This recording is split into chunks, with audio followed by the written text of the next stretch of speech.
Your mistakes and from your victories and end up with as good a product as you guys did. I mean, you did a terrific job, and it's been a great, great legacy for the city.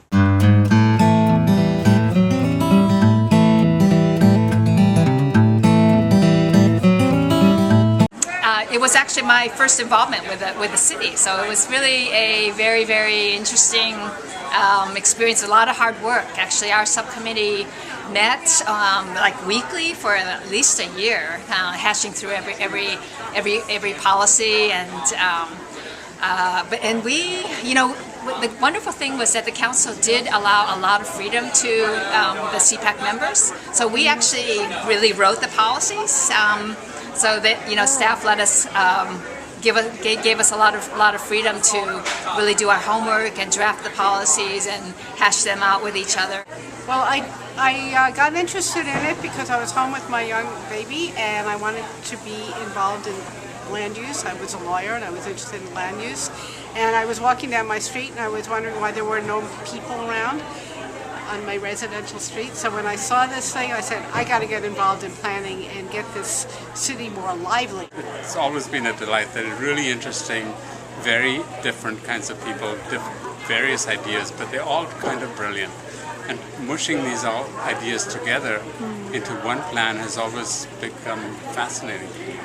I think it's just really an interesting process with very bright people. And it opened my eyes to what very important planning principles, such as transit-oriented development, pedestrian-friendly development, the importance of density in order to have effective transit. And as I mentioned before, I met wonderful people, very involved citizens.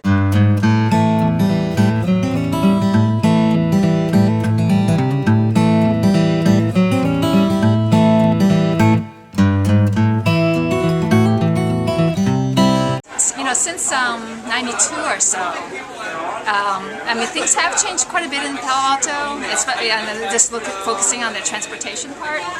Back then, I mean, I thought it was kind of an uphill battle to really, truly make Palo Alto more of a walkable and more transit-oriented city, and today it seems to be kind of widely accepted, and so I'm really happy to see that's true.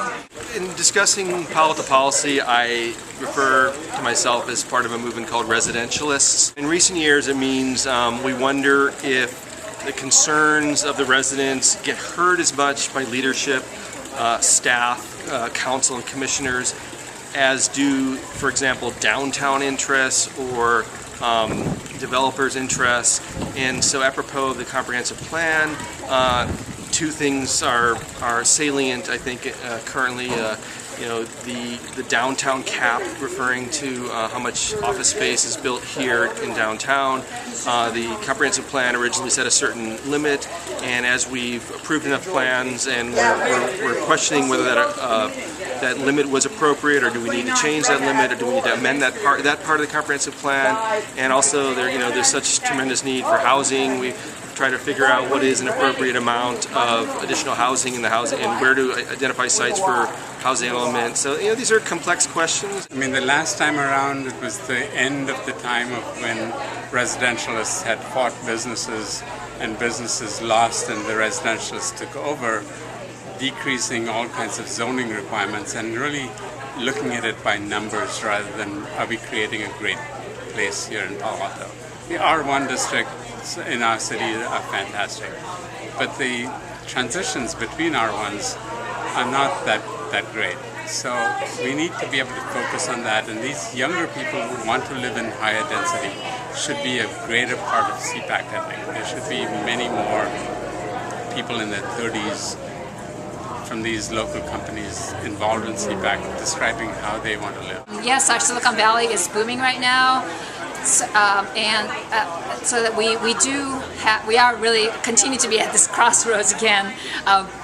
of Palo Alto needing to decide, what it wants to be over the next 20 years. How much more do we want? How much do we want to develop?